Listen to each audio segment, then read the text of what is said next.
Yorùbá ní ibi ayé bá ti bá ni là á ti jẹ́. Bójò bá ń pa ni a ti máa tọ̀ ara. Ibi ayé bá ti bá ni là á ti jẹ́. Wọ́n ní bójò bá ń pa ni a máa tọ̀ ara. Omi rántí ìgbà tá a wà lábúlé. Omi rántí ìgbà tá a wà ní kéékèèké. Tójò bá ti ń rọ̀, a bọ̀ sórí isá ní gbàgede. A ó máa wẹ̀ nínú òjò, yóò kó àsán pátá sí wa nídìí. Bákan náà, ó tún mi rántí ìgbà tá a wà lábúlé. Tá a bá ń darí oko bọ̀ wá, tá a rẹrù lórí, bóyá tá a ruṣu àbí irúfẹ́ èrè oko míì, tá a ń darí oko bọ̀ wá tójò wá ń pààyàn àti dúró tọ̀. Nígbà náà ogun nítorí ẹrù tó rù. A pa ìpọ̀ a máa tọ̀ sára ńbẹ̀ náà ni pé òjò òkú máa sàn kúrò lára wa. Bẹ́ẹ̀ ni Yorùbá fi ní ibi ayé bá ni là á ti jẹ́. Èyí náà yẹ ká wo irúfẹ́ àwọn àwòrán yìí. Ǹjẹ́ àwọn pé ayé yìí ò le àwa la sọ lé ayé dogun mọ́ra wa lọ́wọ́. Sáàrí a rí pé ibi táyé ti bá wọn ní ti ń jẹ́. Ibi ayé ti bá láwé ní ti jẹ́.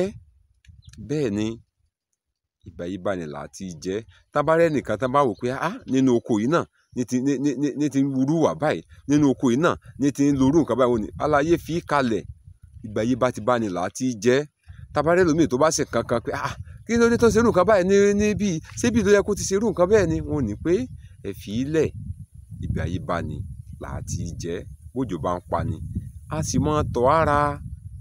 Bẹ́ẹ̀ ni ibi orí dání sí là á gbé o. Ibi tọ́lọ́run ọba mi fìdí rẹ̀ sọlẹ̀ sí. Gbìyànjú kó o dìtàn re níbẹ̀. Gbìyànjú kó o gbádùn ara rẹ̀. Ayé yìí ò pé méjì o. Bẹ́ẹ̀ ni ayé yìí ò pé méjì.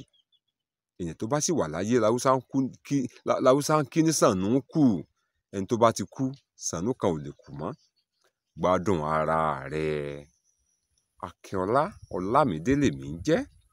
Bàbá mi ló ń jẹ́ Abíóyè.